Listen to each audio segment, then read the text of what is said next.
अगर मैं 2016 की बात करूं तो ऑलमोस्ट 62% जो काउंट है वो हुआ है communicable maternal neonatal and nutritional disease.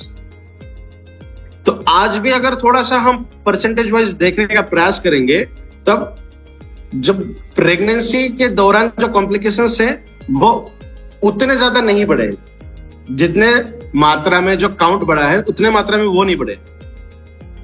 जब बच्चे पैदा होते हैं उनके अंदर भी जो डेथ रेट है वो उतना ज्यादा नहीं है जितने प्रतिशत वो डिसीजेस बढ़े। तो काउंट तो बड़ा है, तो इसका मेजर रीजन क्या है? तो मेजर रीजन ये है कि न्यूट्रिशन डिसेबिलिटीज के माध्यम से या फिर न्यूट्रिशनल रिक्वायरमेंट बॉडी की फुलफिल नहीं हो रही है। इसी एक रीजन की वजह से जो 38 का काउंट था वो 62 के आसपास चला गया। यह आंकड़ा है 2016। अभी 2025 में अगस्त जून जुलाई के दौरान हमें ये फिर से आंकड़े मिल पाएंगे, तो ये आंकड़े और भी बढ़ जाएंगे। समझ रहे हैं आप? तो न्यूट्रिशन का जो नेसेसिटी है, जो इंपॉर्टेंस है, वो बहुत ज्यादा है। अभी न्यूट्रिशन की बात करेंगे तो जैसा मैं हमेशा कहता हूं कि जो भी चीज हम मुंह के अंदर खाने के लिए रखते हैं और जब तक वो बॉडी के बाहर नहीं निकल जाती, ये जो पूरा प्रोसेस है, इस पूरे प्रोसेस को हम न्यूट्रिशन ही कहते हैं। बहुत सारी चीजें ऐसी हैं जब हम मुंह के अंदर रखते हैं तो सलाइवा बनता है, सलाइवा का प्रोडक्शन ज्यादा होता है, तो वो भी एक न्यूट्रिशन है सलाइवा के प्रोडक्शन के। अगर सलाइवा का प्रोडक्शन सही मात्रा में हो रहा है तब आपका डाइजेशन भी ठीक से होगा, है ना? तो हमारे शरीर के अंदर जो भी चीज हम खाने के तौर पे खाते हैं, चाहे आप चिप्स की बात करें, चाहे बर्गर की बात करें, चाहे पिज्जा की बात करें, या चाहे न्यूट्रिशियस कंटेंट की बात करें, जो भी चीज आप खा रहे हो वो आपके शरीर के अंदर एज अ फूड ही जा रहा है, एज अ न्यूट्रिशन ही जा रहा है। मिलता कितना है और क्या है वो बात अलग। अगर फास्ट फूड की बात करेंगे तो उसके अंदर से न्यूट्रिशन ना के बराबर मिलेगी, निग्लिजिबल मात्रा में मिलेगी, बट एडवर्स इफेक्ट उसके बहुत ज्यादा है। हमारे शरीर के तो वो समझ में नहीं आता कि कौन सी चीज के अंदर से एब्जॉर्प्शन करना है, कौन सी चीज के अंदर से एब्जॉर्प्शन नहीं करना। हमारे शरीर को तो एक ही पता है, अगर बॉडी के अंदर डाइजेस्टिव ट्रैक्ट के अंदर आ रहा है, जीआई के अंदर आ रहा है, तो उसे एब्जॉर्ब ही करना है। तो अगर गलत चीज आ रही है तो वो भी डिपॉजिट हो रही है शरीर के अंदर, और इसीलिए कहते हैं ना कि जो हम फास्ट फूड खाते हैं उसके साइड इफेक्ट ज्यादा है। ठीक है, तो कहने का तात्पर्य मेरा यहाँ पे यह है कि न्यूट्रिशन की नेसेसिटी तो अब तक हमने जो देखते आ रहे वो तो है ही, बट डेथ रेट की अगर हम बात करें ना, किसी भी डिसीज के बारे में बात करेंगे तो वो जो काउंट है उसके अंदर सबसे बड़ा जो काउंट है, बड़ा परसेंटेज है, वो है न्यूट्रिशन डेफिशिएंसीज की वजह से होने वाली दिक्कतें। चाहे आप टाइप 2 डायबिटीज की बात करें, चाहे हार्ट रिलेटेड की बात करें, ब्रेन की बात करें। आने वाले ऑलमोस्ट वेडनेसडे के दिन हम फिर से एक बार मीटिंग लेने वाले हैं, फिंगर क्रॉस्ड, अगर समय मिला तो तब हम बात करेंगे one of the neurological barrier epilepsy के बारे में। जहां मिर्गी के दौरे हम देखते हैं ना, बच्चों के अंदर बहुत ज्यादा मात्रा में आज की डेट में दिखाई दे रहे हैं मिर्गी के दौरे, तो उसके ऊपर बात करेंगे कि ये प्रोडक्ट किस तरीके से काम करेगा। सिर्फ प्रोडक्ट के बारे में ही नहीं, हम पर्टिकुलर वो एक डिसीज के बारे में भी उतनी अच्छी इंफॉर्मेशन लेंगे। तो न्यूट्रिशन की जरूरत बहुत ज्यादा है। अगर मैं आपको ये कहूं कि जिस प्रोडक्ट के बारे में हम बात करने वाले हैं उसके अंदर से आपको तमाम तरीके की न्यूट्रिशन तो मिलेंगे ही, साथ ही विटामिन मिलेंगे, मिनरल्स मिलेंगे, एंटीऑक्सीडेंट्स मिलेंगे, नाइट्रिक ऑक्साइड बढ़ेगा। नाइट्रिक ऑक्साइड बढ़ने का मतलब टेस्टोस्टेरोन बढ़ेगा, मतलब आपके बॉडी के अंदर जो एक सेल्फ डिफेंस होता है ना, वो बहुत शानदार तरीके से बढ़ेगा। अमीनो एसिड्स भी आपके शरीर के अंदर बहुत ज्यादा मात्रा में मिलेंगी। तो यह है क्या? यह है ईबैटरियम टिबारिस मोरपाव, जिस प्रोडक्ट के बारे में आज हम जानकारी लेने वाले हैं। कुछ ऐसे इंग्रेडिएंट्स इसके अंदर हैं, गिने चुने इंग्रेडिएंट्स के बारे में ही हम बात करेंगे, तो बहुत ज्यादा समय लगेगा हमें कि वो इस प्रोडक्ट के अंदर है। तो ये प्रोडक्ट क्या करेगा पर्टिकुलरली हार्ट रिलेटेड इश्यूज के अंदर। तो चलिए देखते हैं इंडिया के बारे में, यंगस्टर्स के अंदर क्या क्या दिक्कतें हमें दिखाई दे रही है। अगर मैं बात करूं, ये तो जो जनरल पब्लिकेशंस होती है ना, जहां पे परसेंटेज की अगर हम बात करेंगे तो उन्होंने बताया कि 30 ईयर्स टू ऑलमोस्ट 70 ईयर्स, ये जो सेगमेंट है, ये ईयर्स के अंदर, ये एज पर्सन के अंदर कार्डियोवास्कुलर डिसीजेस की चांसेस ज्यादा। अगर हम थोड़ा सा हमारे समाज के अंदर देखेंगे ना, मार्केट के अंदर देखेंगे, तो जो 30 एज ग्रुप दिया गया ना, उसको हमें और कम करना पड़ेगा, अराउंड 22-23। 22-23 साल के बच्चों के अंदर भी हार्ट रिलेटेड समस्या बहुत ज्यादा बढ़ रही है। इसका मेजर रीजन अगर हम देखेंगे तो वो है हमारी psychological factors, nothing but the stress and depression, anxiety वगैरह, वो सब चीज न्यूरोलॉजिकल के अंदर ही आती है। तो वो तनाव बहुत ज्यादा है, तो वो कम एज ग्रुप के अंदर अफेक्ट कर रहा है। बट मोस्ट प्रेफरेबली अगर हम देखेंगे 30s to 70s, 30 साल की उम्र से लेके 70 साल की उम्र के बीच में हमें हार्ट रिलेटेड समस्या बहुत ज्यादा मात्रा में दिखाई दे रही है। आयुर्वेदा की अगर हम बात करें तो 45 एज, अराउंड 50 की बात करेंगे, 50 साल तक तो यंगस्टर ही समझा जाता है, मतलब अडल्ट। 50 के बाद अगर हम देखेंगे, 55 के बाद अगर देखेंगे तो थोड़ा सा बुढ़ापा शुरू होने वाला है, ये वो कगार होता है। तो 50 की उम्र तक तो यंगस्टर ही कहते हैं, हम यंग ही कहते हैं। तो 30 से 50 का ये जो 20 साल का दौर है, ये बहुत बड़ा फैक्टर, आप भी न्यूज देखते होंगे, आपको भी पता चलता होगा। तो यहां पे अगर हम देखेंगे 2009 और 2019, 2009 में सबसे पहले पायदान पे था हार्ट डिसीजेस, और एक ही डिसीज ऐसा है कि जो अभी भी पहली कगार पे ही, स्टिल वी आर डेवलप एकदम अग्रसर पे जा रहे हैं डायबिटीज के अंदर। बट डेथ रेट अगर हम देखेंगे तो ये हार्ट डिसीज पहले पायदान पे ही है, जहां हम इंडिया की बात करें। ये भी आने वाले कुछ 2-4 महीने के बाद हमें इसकी में आंकड़े मिलेंगे, फिर से एक बार हम बात करेंगे। अगर हम परसेंटेज वाइज देखेंगे ना, 40.8, अराउंड 41% डेथ रेट जो है वो हो रहा है हार्ट डिसीजेस के अंदर। 10 में से 6 लोग हमें ऐसे मिल रहे हैं जिनकी डेथ हुई है, हार्ट अटैक हुआ है। कल तो अच्छा था, अचानक से सीने में दर्द होने लगा और डेथ हो गई। तो उसके भी रीजंस हम देखने वाले हैं कि ऐसा क्यों होता है, डायग्रामेटिक रिप्रेजेंटेशन के। तो ये बहुत एक सेंसिटिव सब्जेक्ट है जिसके ऊपर आज हम बात कर रहे हैं। अगर हम इंडिया की बात करेंगे तो सबसे पहला जो स्टेट आता है वह हरियाणा, उसके बाद जम्मू कश्मीर, पंजाब, केरला, दिल्ली, जहां पे 28% डेथ रेट दिखाई दे रहा है दिल्ली के अंदर। तो आप देख सकते हैं कि पैन इंडिया अगर हम देखेंगे तो अराउंड 41% डेथ रेट जो है इंडिया के अंदर वो कार्डियोवैस्कुलर डिसीजेस के द्वारा हो रहा है। ग्लोबल का देखेंगे तो 32%, और स्ट्रोक की बात करेंगे, हार्ट अटैक एंड स्ट्रोक, तो 85%। स्ट्रोक 2 तरीके के हो सकते हैं, एक तो हार्ट, और दूसरा सबसे मेजर जो स्ट्रोक का रिलेशन होता है वो होता है हमारे ब्रेन के अंदर, उसके ऊपर भी हम बात करने वाले हैं। तो बहुत सेंसिटिव चीजों के ऊपर आज हम बात करने वाले हैं, तो थोड़ा सा यहाँ पे हम समझने का प्रयास करेंगे।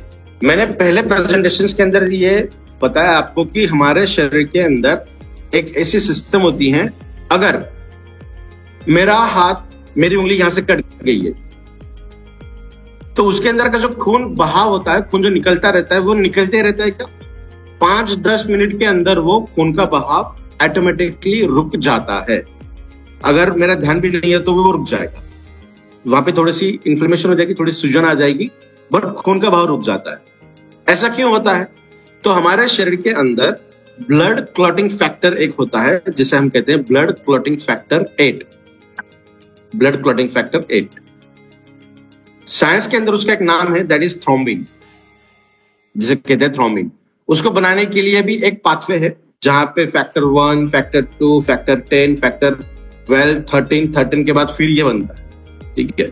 तो ये जो पाथवे हमारे शरीर के अंदर है ब्लड क्लॉटिंग फैक्टर को बनाने का, वो भी बहुत शानदार तरीके से अलाइन होता है अगर आप हिबारिज मोरपारो का सेवन रेगुलर बेसिस पे कर रहे हो। तो आपके शरीर के अंदर खाना तो खा ही रहे हो, उसके अंदर से जो चीजें मिल रही है वो तो मिल ही रही है, बट अगर सुबह आप आधा चम्मच इस प्रोडक्ट का इस्तेमाल कर रहे हैं तो आपके शरीर के अंदर जो भी 19-20 दिक्कत हो रही है ना, उसे भी अलाइनमेंट करने का काम इस प्रोडक्ट के द्वारा किया जाता है। अगर मेरे बॉडी के अंदर पर्टिकुलर एक न्यूट्रिशन की डिफिशियंसी है, क्योंकि मैं राइस ही नहीं खाता हूं, मैं सिर्फ एक किस्म की दाल और रोटी खाता हूं, बाकी बहुत सारी सब्जियां तो मैं खाता ही नहीं हूं, तो मेरे शरीर के अंदर तमाम तरीकों की न्यूट्रिशन तो मिलने से रही, तो मुझे सप्लीमेंट का आधार लेना पड़ेगा। तो अलग अलग सप्लीमेंट्स लेने के बजाय अगर आप हिबारिज मोरपारो का सेवन कर रहे हो तो उसके अंदर से आपको वो चीज मिल जाएगी, ठीक है। आई थिंक इस प्रेजेंटेशन के अंदर मैंने अगर वो पाथवे दिया है तो मैं बहुत अच्छी तरीके से आपको समझा पाऊंगा कि हमारे शरीर के अंदर वो थ्रोम्बिन फैक्टर बनता कैसे। तो देखिए ये एक वेसल है, यहाँ पे मुझे मार लगा था, जख्म हुई थी, और ये मेरा ब्लड का सर्कुलेशन फैक्टर है, यहाँ से ब्लड जा रहा है इधर, तो ये घूम रहा है, सपोज करिए इस तरीके से, ठीक है। तो यहां से ब्लड ऊपर घूम रहा है और यहाँ पे दिक्कत हुई थी कुछ, ठीक है, ब्लड यहां से बाहर निकल रहा था, तो मेरे शरीर ने एक ट्रिगर कर दिया कि क्लॉटिंग फैक्टर को वहां पे लाकर रखना है। क्लॉटिंग फैक्टर होता है इस mesh like structure, mesh like मतलब मेश के जैसा, मतलब जाली के जैसा, जैसे मछलियों को पकड़ा जाता है ना जाली के जैसा, वैसा वहां पे जाली लगा दी जाए जहां से आरबीसी अटक जाएगी, आरबीसी आगे पास नहीं होगी। अगर वो आगे जा ही नहीं सकती तो बॉडी के बाहर नहीं निकल सकती, तो उसे एक जाली के माध्यम से वहां पे अटका दिया जाता है, रोक दिया जाता है, जिसे कहते हैं क्लॉटिंग, ब्लड क्लॉट होना। आपने सुना होगा ना कि ब्रेन हेमरेज हुआ है, ब्रेन के अंदर क्लॉट्स निकले हैं, खून की गठियां निकली हैं, उसे ही कहते हैं ब्लड क्लॉट। तो वो ब्रेन के अंदर अगर हो जाए तो दिक्कत हो सकती है, पैरालिटिकल सिचुएशन आ सकती है। बट जहां पे घाव हुआ है, जहां पे जख्म हुआ है, जहां से खून बह रहा है, वहां पे क्लॉट होना अनिवार्य है। तो वहां पे जो क्लॉट हो रहा है वो सेम ब्लड क्लॉट होता है जो खून को बाहर निकलने नहीं देता, उसे जमा करके रखता है, और ऑटोमेटिकली जैसे वो वुंड, जो घाव है वो जो हील होता है, जख्म थोड़ी सी ठीक होने लगती है, तो ऑटोमेटिकली सर्कुलेशन फिर से रेस्टिंग फेज में चला जाता है, मतलब फिर से ब्लड का सर्कुलेशन होने लगता है। तो ये जो आप देख रहे हो ना, इसे कहते हैं हम ब्लड का क्लॉट होना, जो थ्रोम्बिंग करता है। तो अभी समझते हैं कि ये किस तरीके से होने लगता है। थ्रोम्बोसिस एक मैकेनिज्म है उसका, जैसा थ्रोम्बिन आता है ब्लड का, वहां पे खून का बहाव रोकता है। तो अभी समझते हैं कि ये किस तरीके से होता है। तो ये मेरी एक ब्लड वेसल है, ये पूरी, और ब्लड वेसल के द्वारा ब्लड मेरा left hand to right hand side move कर रहा है, ठीक है। तो यहाँ पे थ्रोम्बस एक खून को पकड़ के रखने का काम यहाँ पे किया जा रहा है। तो यहाँ पे देखिए, अगर ये पूरे तरीके से ब्लॉक हो जाएगा तो खून आगे नहीं जाएगा, बट ये इस तरीके से यहाँ पे आधा बना है, आधे से ऊपर बना है, तो यहाँ पे गैप थोड़ा कम होगा, तो यहाँ का प्रेशर खून का बढ़ जाएगा लेफ्ट हैंड साइड, और प्रेशराइज्ड कंडीशन से वो आगे की तरफ फ्लो हो जाएगा। तब देख सकते हैं यहाँ पे 10-12 आरबीसीज है, रेड ब्लड सेल्स है, यहाँ पे 3-4 ही दिखाई दे, तो यहाँ पे उसका कॉन्सेंट्रेशन बढ़ जाएगा, आरबीसीज का कॉन्सेंट्रेशन लेफ्ट हैंड साइड में बढ़ जाएगा, तो वहां पे प्रेशर क्रिएट होगा, और प्रेशराइज्ड कंडीशन से ब्लड का फ्लो आगे की तरफ मूव हो जाएगा। जैसा पाइप है पानी का, उसके माउथ को अगर हम बंद कर देंगे तो जो पानी है जो पहले नजदीक गिर रहा था वो आगे गिरेगा, मतलब प्रेशर से गिरेगा। सिमिलर फिनोमेनन हमारे शरीर के अंदर होता है, और जिसे ही हम कहते हैं ब्लड प्रेशर। तो इसे और अच्छे से समझने का प्रयास करेंगे इस तरीके से। ये तो हुआ थ्रोम्बोसिस, एक थ्रोम्बस बना, और ये 2-3 तरीके से अगर बनने लगे तो उसे हम कहेंगे एम्बोलिज्म। हम अभी देख रहे हैं ये जो मैंने ब्लड क्लॉटिंग बोला, ये अच्छा है हमारे शरीर के अंदर, मगर कोई दिक्कत की वजह से ये क्लॉटिंग फैक्टर बढ़ने लगे, मेरे बॉडी के अंदर क्लॉट्स बहुत ज्यादा बढ़ रहे हैं, तो वो थ्रोम्बोसिस के अंदर जाएगा, जिसे हम थ्रोम्बस कहेंगे, और ये बहुत ज्यादा बॉडी के अंदर बढ़ रहे हैं तो उसे हम कहेंगे एम्बोलिज्म। तो यहाँ पे एक है, यहाँ पे दूसरा बनेगा, तो धीरे धीरे क्या होगा, ब्लड का जो प्रेशर है आगे की तरफ वो और ज्यादा बढ़ता जाएगा। एक मुकाम ऐसा आएगा कि ब्लड आगे मूव ही नहीं कर पाएगा।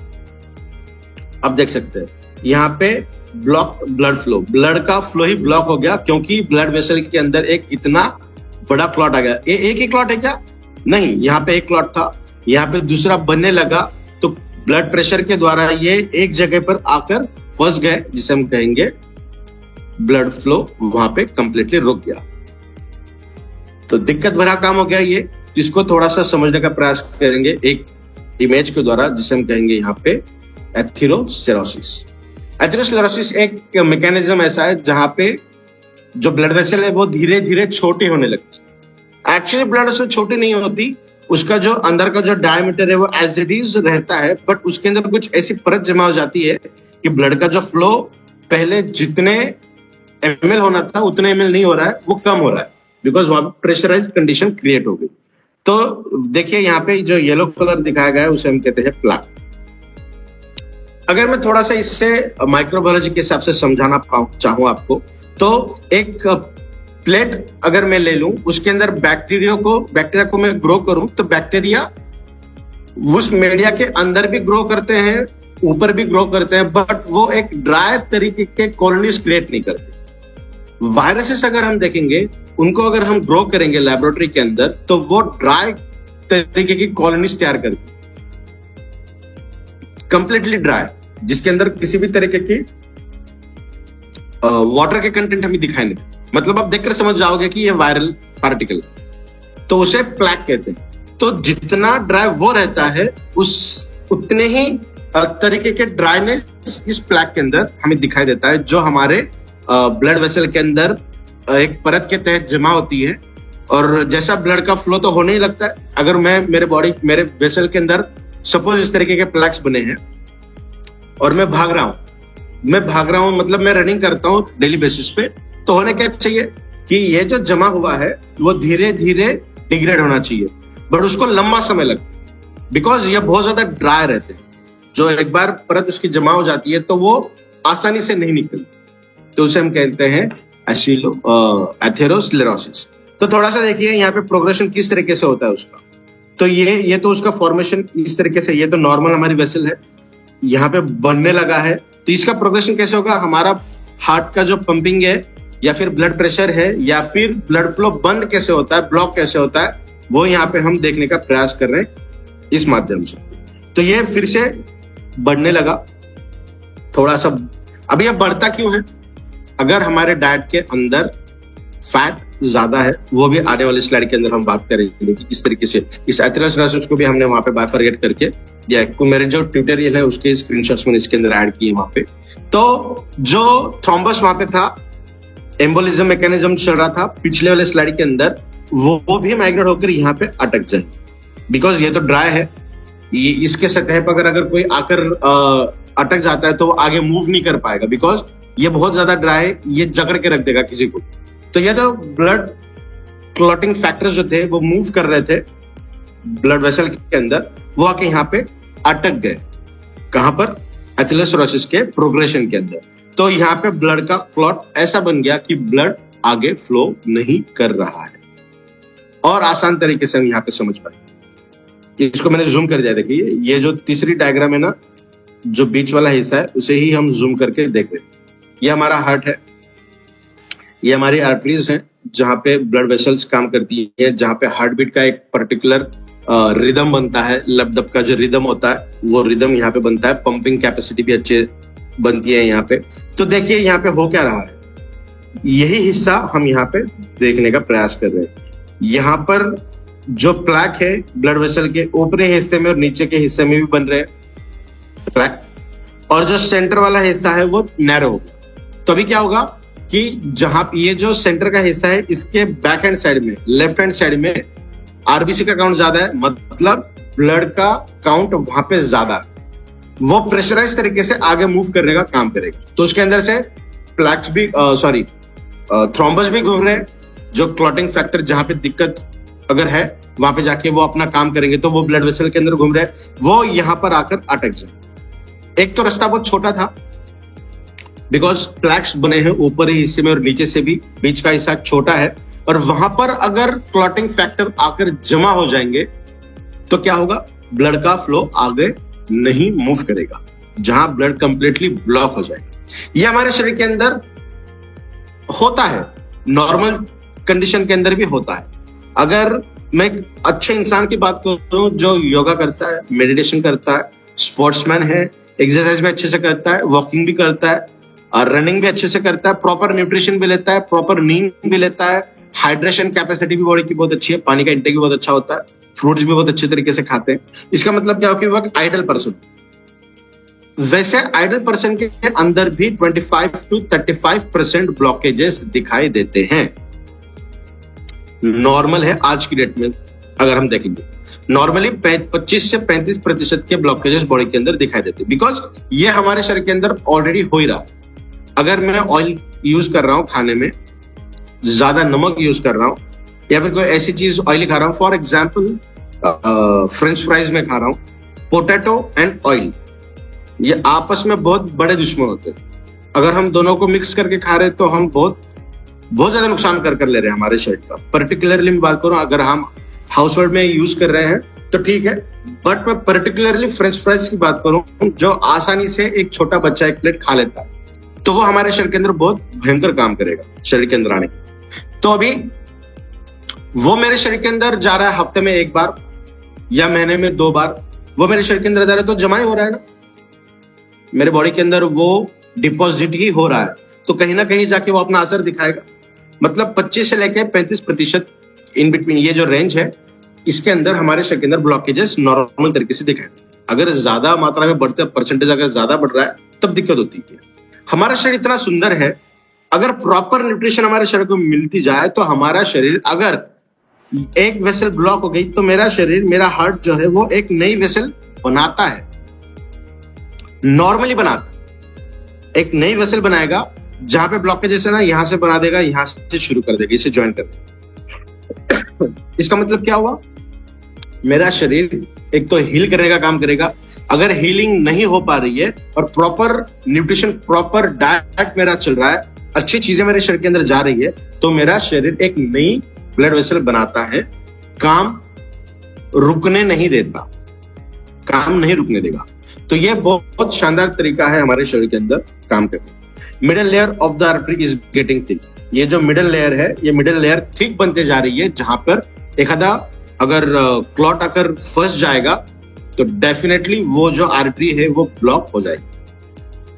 और आसान भाषा में इसे समझने का प्रयास करेंगे यहाँ पे। देखिए, ये एथेरोस्क्लेरोसिस, एथेरो का मतलब होता है सॉफ्ट, सॉफ्ट जो हमारे शरीर के अंदर आ रही है, मोस्ट प्रोबेबली फैट्स।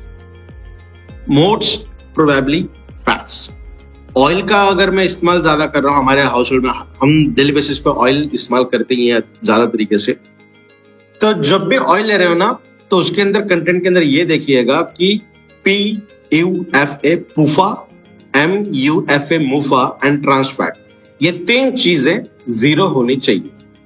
या फिर आपके पास 3-4 अलग अलग तरीके के ऑयल्स हैं, आप देख रहे हो 0 किसी के अंदर नहीं है, बट जहां पे सबसे कम मात्रा में है वो ऑयल प्रीफर करिए। आज के डेट में हेल्थ सेक्टर बहुत अच्छा है, बहुत लोगों को पता ही है, तो जहां पे ये 3 चीजें 0 है वो यूज करिएगा ऑयल, जो हमें हार्ट को अच्छा करने के लिए काम करता है। 100% जितने ऑयल मिलते हैं वो सब गंदे नहीं है। कुछ ऑयल्स ऐसे हैं जिसके अंदर पूफा मतलब पॉली अनसैचुरेटेड फैटी एसिड्स, मुफा मतलब मोनो अनसैचुरेटेड फैटी एसिड, और तीसरा है ट्रांस फैट। ये 3 चीजें 0 अगर हैं तो वो आपके हार्ट को अच्छा रखने का काम करेगी। जो बैड कोलेस्ट्रॉल है उसको कम करने का भी काम करेगी, गुड कोलेस्ट्रॉल को बढ़ाने का काम करेगी। जो जहां पे क्या कहेंगे हम, फोल्डिंग्स होती हैं, वो फोल्डिंग को अच्छा रखने का काम करेगी। जहां पर भी फोल्डिंग्स होती है ना, वहां पे कोलेस्ट्रॉल का काम बहुत अच्छे तरीके से किया जाता है। वहां पे तो एक तरीके का लेयर बनाने का काम किया जाता है वहां पे, तो वो वहां पर शानदार तरीके से वो काम करता है। तो एथेरो का मतलब होता है soft edge like fatty acids, जिसके बारे में भी हमने बात की, जो हमारे शरीर के अंदर जाकर एक ड्रॉबैक के तहत भी काम करता है। और दूसरा है स्क्लेरोसिस का मतलब होता है हार्डनिंग। एक जैसा अभी हमने देखा ना कि एक ड्राई तरीके का लेयर तैयार कर देता है, जिसे हम कहते हैं स्क्लेरोसिस। तो एथेरोस्क्लेरोसिस का मतलब क्या, जो सॉफ्ट कंटेंट शरीर के अंदर जा रहा है वो एक अलग तरीके का डैमेज करने के हिसाब से अगर मैं बात करूं तो वो एक हार्डनिंग तैयार करके रखेगा, वहां पे एक ड्राइनेस तैयार करके रखेगा ब्लड वेसल के अंदर। इस तरीके से तैयार करके रखेगा कि आने वाले ड्यूरेशन के अंदर वहां पे क्लॉट्स हो सकती हैं, जो ब्लड का प्रेशर भी बनाएगी और ब्लड के फ्लो को ब्लॉक करने का भी काम कर सकती है। तो थोड़ा सा इसे और समझने का प्रयास करेंगे अलग तरीके से, एथेरोस्क्लेरोसिस किस तरीके से काम करता है। Caused by inflammation. इन्फ्लेमेशन का मतलब क्या, सूजन। जहां पर भी बॉडी के अंदर सूजन हमें दिखाई देगी उसे हम कहेंगे इन्फ्लेमेशन। पर्टिकुलरली आर्टरी की मैं बात करूं, ब्लड वेसल की बात करूं, वहां पे इन्फ्लेमेशन अगर रेगुलर बेसिस पे हो रहा है, देखिए मैं भागता नहीं हूं और मेरे पीछे अगर कुत्ता लग जाए तो मैं बहुत तेजी से भागूंगा, मेरे हार्ट को वो आदत नहीं थी, मेरे ब्लड वेसल्स को इतने तेजी से ब्लड का फ्लो करने की आदत नहीं थी, तो डेफिनेटली वहां पे इन्फ्लेमेशन होगा ही होगा। तो इसका इन्फ्लेमेशन हो रहा है मतलब वो 100% गलत है ऐसा नहीं है। तो वो हमारे शरीर के अंदर रेगुलर बेसिस पे ये चीजें होती ही रहती। तो इन्फ्लेमेशन अगर रेगुलर बेसिस पे एक जगह पे ज्यादा मात्रा में है, रेगुलर बेसिस पे हो रहा है, तो वो दिक्कत भरा काम हो सकता है। तो इन्फ्लेमेशन हो रहा है, ऐसे इफेक्ट कहाँ कहाँ करेगा? हमारी मीडियम एंड लार्ज, ये तीन आर्टरी के अंदर तीन कंपार्टमेंट किए गए हैं। जो सबसे इंटरनल वाला है उसे हम कहेंगे फर्स्ट वन, जो सेंटर वाला है उसे कहेंगे सेकंड, और जो लास्ट में दिख रहा है हमें उसे हम कहेंगे थर्ड लेयर। तो सबसे अंदरूनी वाला जो है वो फर्स्ट लेयर, उसके बाद वाला जो है वो सेकंड लेयर, और थर्ड वाला जो है वो आउटर लेयर, लास्ट लेयर जिसे हम कहेंगे, जिसे ब्लड वेसल हम जिसे कहते हैं वो। अब देखते हैं कहाँ कहाँ किस तरीके से ये काम करता है ना। तो एथेरोस्क्लेरोसिस जिसे हम कहें हमने इन्फ्लेमेशन के तहत काम करता है। मीडियम एंड लार्ज मतलब जो अंदर वाला हिस्सा है और बाहर का हिस्सा है वहां पे ये काम करेगा। इन्फ्लेमेशन अगर रेगुलर बेसिस पे हो रहा है तो वहां पे हमें प्लैक्स के फॉर्मेशन दिखते हैं। तो हमें डेली बेसिस पे वॉकिंग मॉर्निंग एंड इवनिंग 100% जरूरी है। अगर मैं रेगुलर बेसिस पे वॉकिंग कर रहा हूं, एक एग्जांपल देता हूं मैं आपको। अगर मैंने वॉच लगा दी और 20 मिनट मुझे चलना है, तो मैं 10 मिनट नॉर्मल वॉक कर रहा हूं, 5 मिनट थोड़ा सा स्पीड वॉक कर रहा हूं, और फिर 5 मिनट थोड़ा सा स्लो वॉक कर रहा हूं। ये थोड़ा 20 मिनट में चला गया आगे, फिर 20 मिनट मुझे वापस आना है, फिर वापसी में मैं उसी तरीके से काम कर रहा हूं। 5 मिनट अभी आने के टेम्पर में 5 मिनट स्लो कर रहा हूं, 5 मिनट फिर तेज कर रहा हूं, और उसके बाद 10 मिनट में स्लो वॉक कर रहा हूं। समझ रहे हैं आप? तो ये जो प्रोसेस है ना, इस पूरे प्रोसीजर के अंदर हमारा जो ब्लड का फ्लो है वो बहुत अच्छे तरीके से काम करता है। इन्फ्लेमेशन अगर हो रहा है तो इन्फ्लेमेशन होना बंद हो जाएगा, बिकॉज हमारे प्रोडक्ट के अंदर तो एंटी इन्फ्लेमेटरी इंग्रेडिएंट तो है ही, जिसके ऊपर हमने काफी हद तक बात भी की है। बट रेगुलर बेसिस पे अगर हम वॉकिंग भी अच्छी तरीके से कर रहे हैं ना, अगर जिगजैग मैनर कर रहे हैं, सिर्फ वॉक कर रहे हैं एक ही डायरेक्शन के अंदर, एक ही क्या कहेंगे, एक ही स्टेट के अंदर अगर हम वॉक करेंगे ना, तो वो उतना असरदार तरीके से काम नहीं करेगा। अगर आप वॉक करने के अंदर थोड़ा सा जंप कर रहे हैं, थोड़ा सीढ़ियां चढ़ रहे हैं, सीढ़ियां उतर रहे हो, थोड़ा सा फास्ट वॉक कर रहे हो, स्लो वॉक कर रहे हो, ये काम करता है हमारे शरीर के अंदर कैलोरीज को बर्न करने के लिए भी, और एज एन एंटी इन्फ्लेमेटरी। तो इन्फ्लेमेशन यहाँ पे ज्यादा मात्रा में हो रहा है और रेगुलर बेसिस पे हो रहा है, तो वहां पे प्लैक का फॉर्मेशन भी होगा। प्लैक का फॉर्मेशन अगर हो रहा है तो इसका मतलब हमारे शरीर के अंदर इम्यून सिस्टम जो है वो एक्टिवेशन में जा रही है। एक्टिवेशन का मतलब यहाँ पे थोड़ा सा अलग है। इम्यून सिस्टम अगर एक्टिवेट असरदार तरीके से होने लगी तो प्रोटेक्टिव मैनर में काम करेगी, बट यहाँ पे वो प्लैक का फॉर्मेशन करने के हिसाब से काम कर रही है। जैसा अभी हमने कहा ना कि सॉफ्ट एंड प्रोलाइज है, जहां पे फैट्स तो है ही, साथ में ही लिपिड्स भी। इसीलिए नॉनवेज अगर कोई ज्यादा खा रहे हैं, इसका मतलब रेड मीट के बारे में बात करो। रेड मीट अगर कोई किसी का कंजम्पशन ज्यादा है तो वो ज्यादा नहीं होना चाहिए। मंथली वंस एट ट्वाइस ठीक है, बिकॉज उसके अंदर लिपिड का कंटेंट ज्यादा रहेगा और फैट का कंटेंट भी ज्यादा रहता है, जो डायरेक्टली अफेक्ट करता है हमारे आर्टरीज के अंदर। और इसीलिए देखिए ट्राइग्लिसराइड्स बहुत ज्यादा बढ़ी हुई रहेगी अगर आप नॉनवेज का सेवन ज्यादा करते हैं।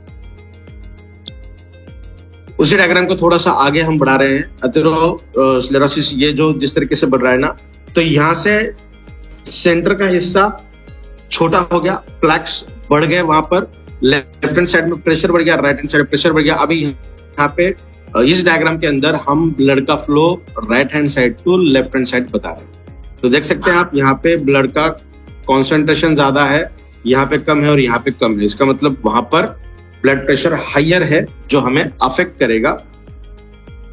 ये जो सिचुएशन यहाँ पे अभी बन गई है, जहां पे राइट हैंड साइड पे ब्लड का कंटेंट ज्यादा है, कॉन्सेंट्रेशन ज्यादा है, सेंटर में कम है, तो सेंटर वाला जो हिस्सा है उसे हम कहते हैं स्टेनोसिस। स्टेनोसिस के दो प्रकार है, एजिना और पेरिफेरल वैस्कुलर डिसीजेस, जिसके ऊपर अगले स्लाइड के ऊपर हम बात करेंगे कि ये एक्चुअली किस तरीके से काम कर रहा है। तो देखिए यहाँ पे सबसे पहले आर्टरी जो स्टिफनिंग है, उसकी फ्लेक्सिबिलिटी जो है वो कम हो चुकी है, फिर बहुत ज्यादा लचीली हो चुकी है। स्टिफनिंग हो गई है, पर्टिकुलरली अगर मैं ब्लड प्रेशर की बात करूं तो वहां पे प्लेक फॉर्मेशन ज्यादा हुआ है, तो वहां पर हाइपर टेंशन बढ़ता है। जहां पे ब्लड का कॉन्सेंट्रेशन एक जगह पे ज्यादा है, दूसरी जगह पे कम है, तो ब्लड का जो प्रेशर है वो बहुत ज्यादा तरीके से बढ़ गया। आने वाले दिनों के अंदर एक्यूट क्रोनिक सिंड्रोम होने के भी चांसेस हमें दिखाई देते हैं। That is nothing but the thrombus की वजह से हो रहा है, जिसके ऊपर हमने बात की थी ना कि थ्रोम्बोसिस हो रहा है, वहां पे प्लेक का फॉर्मेशन हो रहा है, ब्लड की क्लॉटिंग हो रही है, वो सब चीजें वहां पर हमें दिखाई देती है। तो अभी देखिए, और एक मिनट, यस, रिस्क फैक्टर्स क्या क्या है। नॉन मॉडिफिएबल, मतलब जिसे हम मॉडिफाई नहीं कर सकते हैं, तो सबसे पहले है अगर एज ज्यादा है तो ये दिक्कत हमें होती है। जो नॉन रिवर्टिबल है, एज ज्यादा का मतलब अगर 70 ईयर्स के ज्यादा अगर एज है, 70 प्लस है, तो वो थोड़ा सा रिवर्ट होना मुश्किल होता है, बिकॉज बॉडी के अंदर बहुत सारा अलग अलग चेंजेस दिखाई देते हैं एज पर एज प्रोग्रेसेस। नेक्स्ट वन है फैमिली हिस्ट्री। फैमिली हिस्ट्री के अंदर अगर कोई प्रॉब्लम अगर है, हमारे जेनेटिकल के अंदर अगर प्रॉब्लम है, तो उसे भी रिवर्ट कर पाना मुश्किल होता है। और एक खास तौर पे दिया गया है मेल्स के अंदर। मेल्स के अंदर पर्टिकुलरली इन्फ्लेमेशन के जो चांसेस है वो थोड़े से ज्यादा होते हैं in terms of female. But आज अगर हम देखेंगे जिस तरीके से हमारे जिस तरीके से एटमॉस्फेयर हमारा है, उस हिसाब से अगर देखेंगे तो 50-50 चांसेस हमें दिखाई देते हैं। मॉडिफिएबल क्या क्या रिस्क फैक्टर्स है, फॉर एग्जाम्पल स्मोकिंग, ड्रिंकिंग या फिर अल्कोहलिज्म कह सकते हैं, पोर डाइट, लैक ऑफ एक्सरसाइज, ज्यादा मोटापा, नींद कम रहना। जैसे छोटे बच्चे 2-3 साल तक या 4 साल की अगर मैं बात करूं, पैदा होने के बाद 4 साल तक, अगर वो पैदा होने के 6 महीने या 1 साल की अगर हम बात करेंगे, तो सबसे ज्यादा समय उनका जाता है नींद में। 2-3-4 साल के अंदर भी ज्यादा नींद दिखाई देती है बच्चों में, जो दोपहर के वक्त में भी वो सोते हैं। सिमिलर कॉन्ट्रीब्यूटिंग फैक्टर होता है जब आपकी एज 55 या 60 के अराउंड होती है, तो 60 साल की उम्र के बाद या 55 साल की उम्र के बाद हमारी नींद भी बहुत अच्छी होना जरूरी है, बिकॉज नींद एकमात्र पैरामीटर हमारे शरीर के अंदर ऐसा है जो प्रॉपर हीलिंग को सही समय देता है। रात 10 से लेकर 2 बजे तक का जो समय होता है वो प्रॉपर हीलिंग का होता है। वहां पे हमारे शरीर के अंदर अच्छे टूल्स अगर हैं, प्रॉपर न्यूट्रिशन अगर है, तो बहुत बेहतरीन तरीके से हीलिंग प्रोग्राम किया जाता है हमारे ब्रेन के द्वारा हमारी सेल्फ हीलिंग प्रोसेस के लिए। तो नींद अच्छी होना जरूरी है, स्ट्रेस, ये बाकी और पैरामीटर्स हैं। तो ये है पूरे मॉडिफाइबल, इसे हम मॉडिफाई कर सकते हैं और बहुत जरूरी है हमें ये करना। मेडिकल अगर हम थोड़ा सा बात करेंगे मेडिकेशंस की, कुछ अलग तरीके के अगर मेडिसिन हम लेते हैं तो उसके साइड इफेक्ट्स हमें दिखाई देते हैं। तो सबसे पहला साइड इफेक्ट है एथेरोस्क्लेरोसिस का होना, मतलब ब्लड प्रेशर बढ़ना। अगर कोई पर्सन डायबिटीज वाला है, वो अगर डायबिटिक के मेडिकेशंस ज्यादा मात्रा में ले रहे हैं, तो उनको हार्ट रिलेटेड समस्या ज्यादा हो सकती है। अगर कोई ऐसा पर्सन है जो हार्ट रिलेटेड समस्या से जूझ रहा है, तो उन आने वाले ड्यूरेशन के अंदर उनके बॉडी के अंदर डायबिटीज वाली समस्या भी उत्पन्न हो सकती है। Next one, hypertension, chronic kidney diseases, inflammatory conditions भी बढ़ सकती हैं। और अगर ज्यादा इन्फ्लेमेशन ज्यादा मात्रा में होने लगा और फैट डिपोजिशन ज्यादा होने लगा, लिपिड डिपोजिशन ज्यादा होने लगा, तो आने वाले ड्यूरेशन के अंदर रिमेटेड आर्थराइटिस भी होने के चांसेस ज्यादा हो सकते हैं।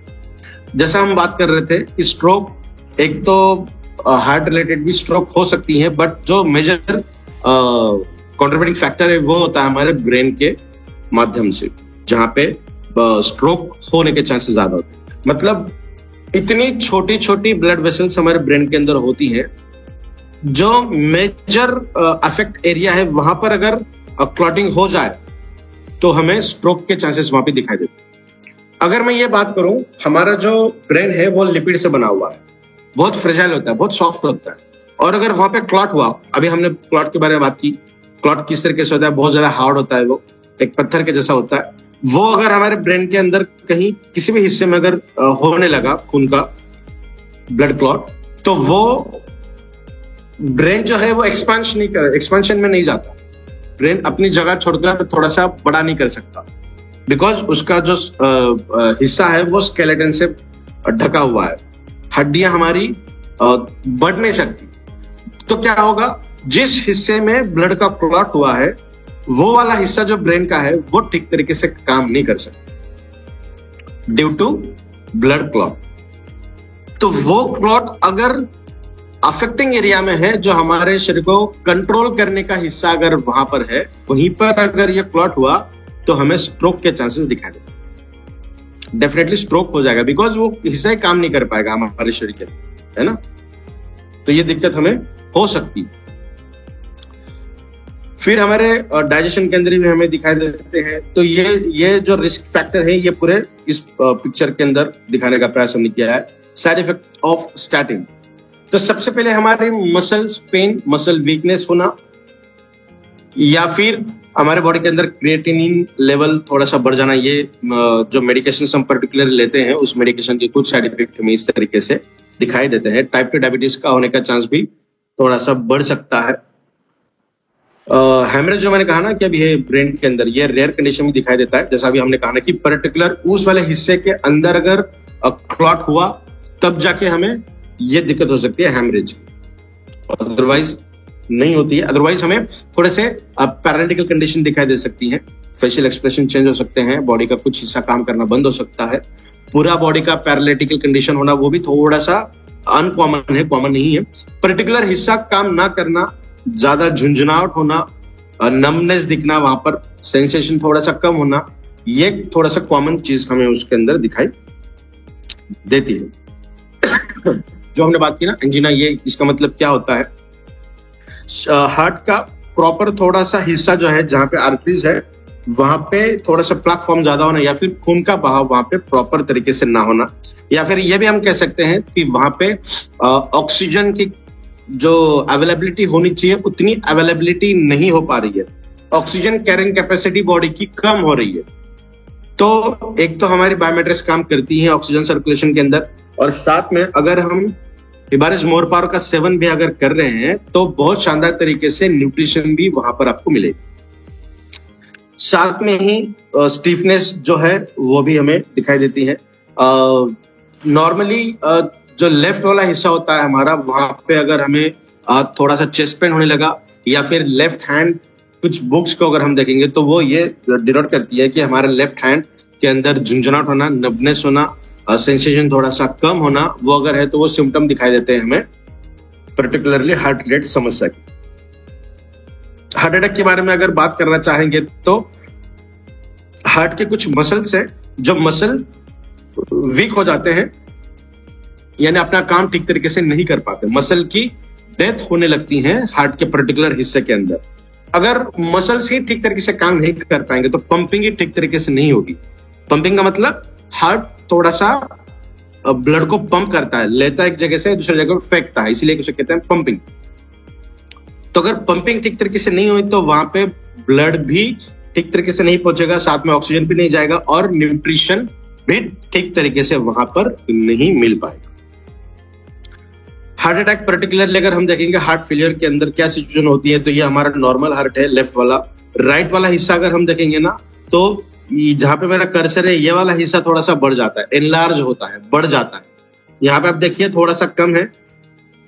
कभी चांस मिला हमें तो मैं छोटा सा एक 5-10 मिनट का वीडियो बना के यूट्यूब पे डालूंगा, पर्टिकुलर हार्ट की वर्किंग किस तरीके से होती है, तब हमें समझ में आएगी कि हार्ट अटैक मतलब क्या होता है, या फिर हार्ट फेल हो रहा है मतलब एक्चुअली क्या हो रहा है।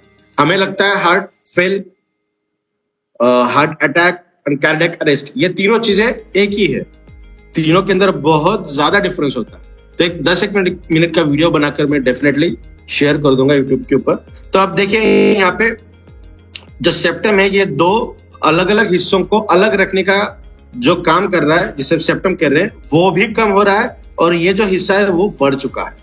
अगर यहाँ पर एनलार्जमेंट दिखाई देती है तो हमें हार्ट रिलेटेड समस्या थोड़ी सी सेवेरिटी के अंदर वहां पे दिखाई देगी। स्ट्रोक का मतलब होता है हमारे जो इंपॉर्टेंट ब्लड वेसल है, जो 3 कहते हैं, जो सेंट्रलाइज्ड कंडीशन में होती हैं, जो पंपिंग का काम अच्छे से करती है, वहां पर अगर क्लॉट आकर अटक जाता है तो ठीक तरीके से ब्लड हार्ट को भी नहीं मिलेगा, और हार्ट को ही अगर ब्लड नहीं मिला तो वो पंपिंग आगे ठीक तरीके से नहीं कर पाएगा। इसे कहते हैं हम स्ट्रोक।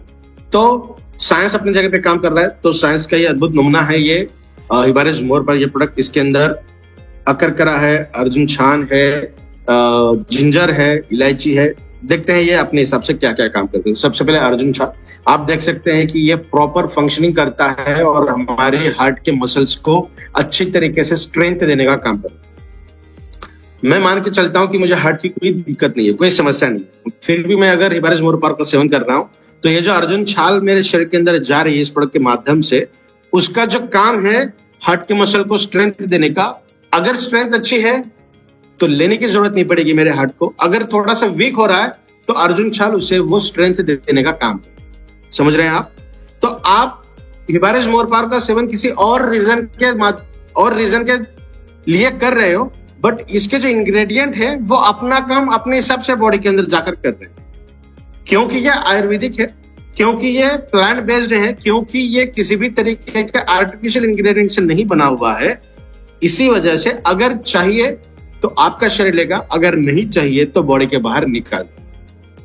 दूसरा है काक नशा। ये क्या करेगा, आपके शरीर के अंदर का जो इन्फ्लेमेशन है इसे रिड्यूस कर देगा और आपका शरीर जो बढ़ा हुए लिपिड के अगेंस्ट फाइट करने का काम कर रहा है तो एंटी लिपिड के हिसाब से भी ये काम करेगा। मतलब जो लिपिड डिपोजिशन हो रहा है उस लिपिड को भी ये बॉडी के बाहर निकालने का काम करेगा। अगर मैं ये कहूं कि आपके शरीर के अंदर फैट को बर्न करेगा, फैट को बाहर निकालेगा, लिपिड को भी बाहर निकालने का काम कर रहा है, इसका मतलब अगर आप थोड़ा सा वॉकिंग करोगे, गर्म पानी का सेवन करने के साथ साथ सुबह शाम 2 बार, तो डेफिनेटली हम लॉजिकली भी ये कह सकते हैं कि हमारे बॉडी के जो एक्सेसिव वेट है, जो एक्सेसिव वजन है, वो उसके अंदर भी काफी हद तक हमें गिरावट महसूस होगी। फिर हमारे बॉडी के अंदर जो हार्ट के ब्लॉकेजेस वगैरह जो हम देख रहे हैं ना कि छोटे मोटे ब्लॉकेजेस वगैरह है, वो भी बहुत आसानी से निकालने का काम करेगा। नेक्स्ट वन दालचीनी, सिनेमन। ये हमारे डेली बेसिस पे खाने के अंदर भी हम यूज करते हैं, घर के अंदर, हाउस होल्ड के अंदर। तो ये हमारे शरीर के अंदर ट्राइग्लिसराइड्स एंड टोटल कोलेस्ट्रॉल, जो बैड कोलेस्ट्रॉल है उसको भी मेंटेन करने का काम करेगा, बॉडी के बाहर निकालने का काम करेगा, ट्राइग्लिसराइड्स को भी कम करने का काम ये डेफिनेटली बहुत अच्छे से करता है।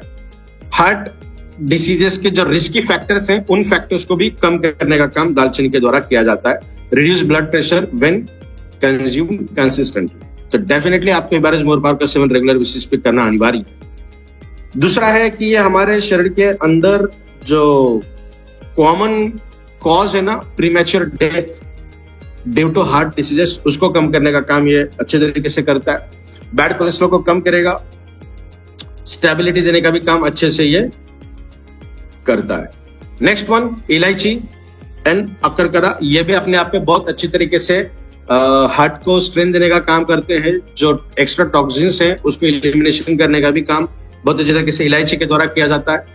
अकरकरा और इलायची के अंदर भी कुछ मात्रा में फाइबर्स इस तरीके से मिलते हैं जो हमारे डाइजेशन को बहुत शानदार तरीके से मेंटेन करने का काम करते हैं और साथ ही बॉडी के बाहर वेस्टिजियल मटेरियल को भेजने का भी काम अच्छी तरीके से करते हैं। जिंजर, अगर मैं इसके ऊपर बात करना चाहूं तो फिर आधा घंटा बात कर पाऊंगा कि ये आपके शरीर के अंदर किस तरीके से काम करता है, किस तरीके से इसका फॉर्मुलेशन हमने किया है हमारे प्रोडक्ट के अंदर, तो बहुत बेहतरीन तरीके से हमारे बॉडी को गवर्न करने का काम करेगा। फिर एक 5 मिनट का मैं वीडियो बनाऊंगा इस पर्टिकुलर 6 इंग्रेडिएंट को लेकर किस तरीके से हार्ट के ऊपर काम करते हैं और वहां पर मैं ये बहुत बेहतरीन तरीके से आपको ये मैकेनिज्म बताऊंगा जहां पे जो डाउन रेगुलेशन है, मतलब जो रेगुलेशन शरीर के अंदर है उसको कम करेगा। किसे किसे कम करेगा? ट्यूमर निक्रोसिस फैक्टर ए है, इंटरल्यूकिन फैक्टर है, बहुत सारे ऐसे इंग्रेडिएंट है। नेक्रोसिस फैक्टर भी यहाँ पे है, कापा बीटा, जिसको कम करने का काम कर रहा है ये जिंजर। और साथ में बढ़ाने का क्या काम करेगा? एंटीऑक्सीडेंट एंजाइम्स को बढ़ाने का काम करेगा। सामने इंटरल्यूकिन फैक्टर्स जो 22 है, 10 है। ये बहुत शानदार तरीके से मैकेनिज्म है और बहुत बेहतरीन तरीके से इसका एक वीडियो बना के मैं आपको भेजूंगा।